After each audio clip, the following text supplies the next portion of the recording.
In July 2025, Colombian authorities announced the seizure of something that felt less like an old narco headline and more like a signal from the future. An unmanned semi-submersible tied to drug trafficking, reportedly fitted with cameras and a Starlink terminal. No crew. No captain to arrest. No one sitting inside a steel tube waiting to be caught. Just a machine moving across the Caribbean for a criminal network that has spent decades learning one lesson above all others. Remove risk, protect the route, keep the money moving. That opening image matters because it breaks the stereotype instantly. Most people still picture Colombian cartel power the old way: jungle labs, gunmen, corrupt police, and a kingpin with a private zoo-sized ego. That world existed. Some of it still exists, but it is no longer the best way to understand what survives. Because this story is not really about nostalgia. It is not about reliving the age of Pablo Escobar. It is not even only about cocaine. It is about a system, a dark business system, one that can control territory, manage supply chains, diversify income, launder capital, absorb new technology, and keep rebuilding after arrests, raids, extraditions, and military pressure. And this is not a distant problem sealed inside Colombia's borders. A large share of the money feeding this machine begins in consumer markets far from the jungle, including the United States. The drugs move north, the cash moves back, and somewhere in the middle, violence gets converted into business. If you want to understand why these networks remain rich and powerful, you have to stop thinking of them only as gangs. In many places, they function more like shadow firms fused with shadow government. And once you see that, everything else starts to make sense. Start with the first question every business asks: who controls the ground? In Colombia, one of the clearest examples is the Gulf Clan, widely described as the country's largest criminal organization.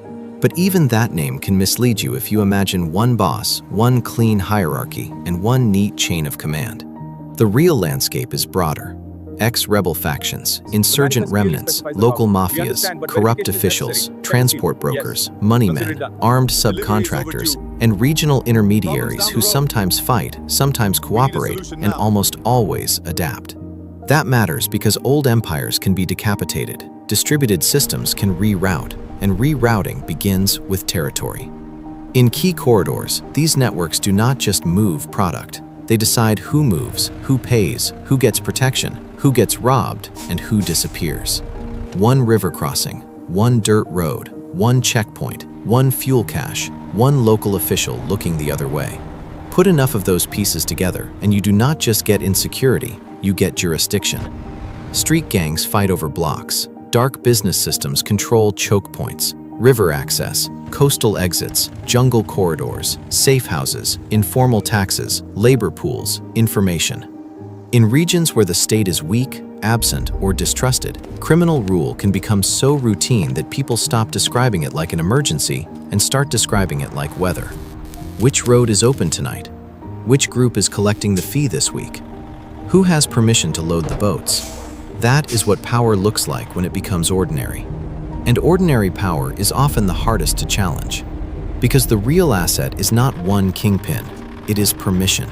Permission to move, permission to work, permission to survive inside territory someone else already controls. That is enormously profitable. Lose one shipment and the structure stays alive. Kill one commander and the market does not disappear. The terrain is still there. The fee system is still there. The people who know the routes are still there. That is why the business survives pressure that should, on paper, destroy it. Now, widen the lens. Because the Colombian system is not only territorial, it is logistical. For years, people told this story as if everything began and ended inside Colombia. But the modern cocaine economy is more integrated than that. Colombia remains the central hub of production and export, but it also works as a refining hub, a coordination hub, and a shipping hub inside a larger regional machine. Inputs move in, processing happens deeper inside the country. Then routes branch outward through roads, rivers, ranch land, hidden airstrips, coastlines, and sea lanes. That is where the story stops looking like chaos and starts looking like supply chain management. Take the Colombia-Venezuela frontier. On paper, it is a border. In practice, parts of it have long behaved more like infrastructure. A weak frontier is not just a security problem, it is a business advantage. If product can move through river corridors, ranch land, or remote landing strips instead of heavily watched official channels, risk goes down. And when risk goes down, margins go up. At some point, the border stops acting like a border. It becomes infrastructure, and infrastructure attracts partners. For decades, Mexican cartels were often described as middlemen in the cocaine trade. But middlemen rarely stay middlemen forever, especially when they control access to the largest nearby consumer market. Over time, leverage became financing. Financing became influence. Influence became a deeper kind of presence near the source. They were no longer just waiting at the far end of the route. They were showing up closer to production zones. Not always as flashy bosses, sometimes as financiers, sometimes as continuity managers, sometimes as men checking quality, stabilizing supply, and making sure disruptions did not break the chain. Less like customers, more like auditors walking through a factory they did not build, but now partly shape. That is a major shift. When outside buyers help finance production, mediate disputes, and pressure the chain from crop to shipment, you are no longer looking at a loose criminal relationship. You are looking at vertical integration. And vertical integration changes the logic of violence. It does not make the system less brutal. It makes brutality more disciplined, less emotional, more contractual. Pressure appears wherever inefficiency appears. Violence becomes a management tool. That is one reason modern cartel power feels so dark. It is not only savage, it is rational. And then the system reveals something even colder. It diversifies. One of the most unsettling examples sits inside the Darién Gap, the dense jungle corridor between Colombia and Panama.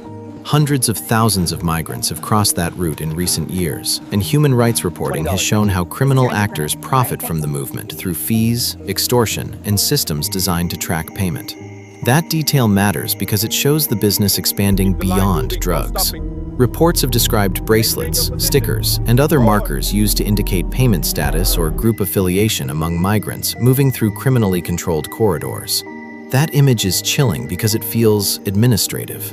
Not a battlefield, not a firefight, a processing system. A bracelet in the jungle, a color code for payment. A human being reduced to a moving transaction inside one of the most dangerous migration routes on Earth. Some routes are faster, some are harsher, some are sold as safer. Even misery gets turned into pricing. And the business logic is obvious. If interdiction hurts one income stream, other income streams matter more. If a corridor is already under your control, every frightened person moving through it can become another source of rent. The migrants suffer, the state loses control, the network gains liquidity. It also gains camouflage. When massive human movement overwhelms the zone, disorder itself becomes useful. Authorities stretch thin, humanitarian crisis swallows enforcement capacity. And inside this confusion, other forms of illicit movement can hide in the noise. Once a network can charge not only for drugs, but for disorder itself, you are not looking at a trafficking crew. You are looking at a revenue machine.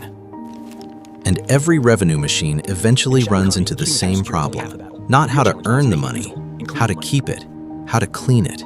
This is where the system becomes even more sophisticated.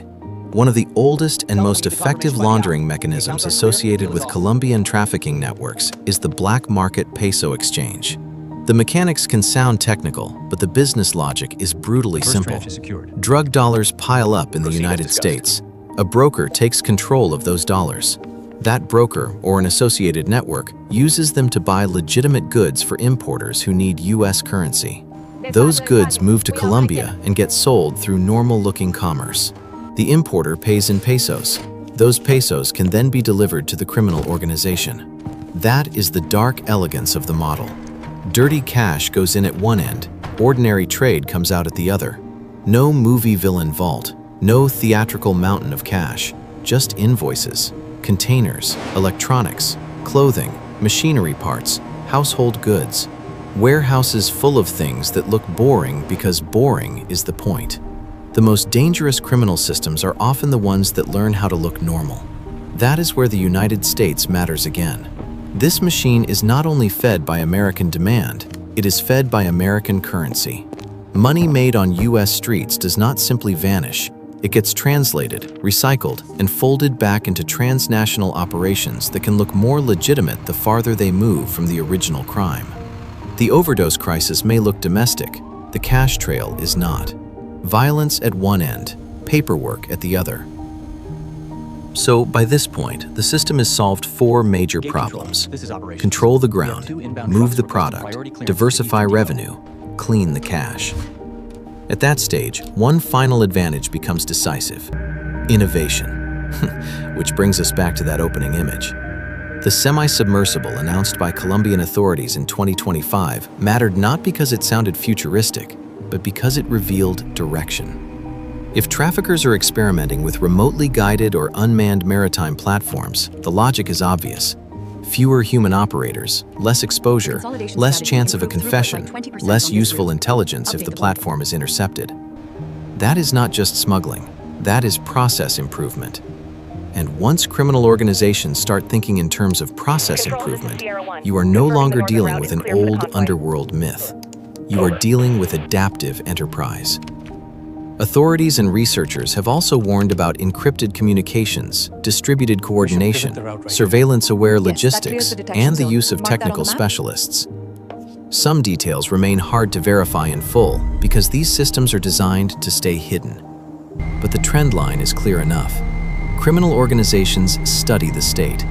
They watch how governments detect, track, and intercept. Then they adjust. The state builds a wall. The network finds a river. The state watches the sky. The network shifts to boats. The state seizes a crewed vessel. The network experiments with removing the crew. That is why this conflict increasingly feels less like a war on drugs and more like a competition between bureaucracies and shadow firms. And shadow firms often adapt faster because they have fewer rules, because they price human life differently, because profit rewards speed, because failure in one corridor does not stop the enterprise, it forces a reroute. So what exactly are we looking at? Not just traffickers, not just smugglers, not just gunmen hiding in the jungle.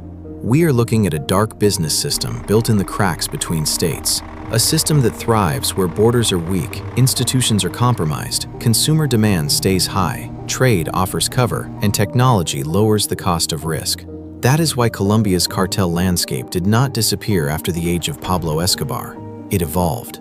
The old cartel image was a kingpin story. The new cartel reality is a system story, and systems are harder to kill.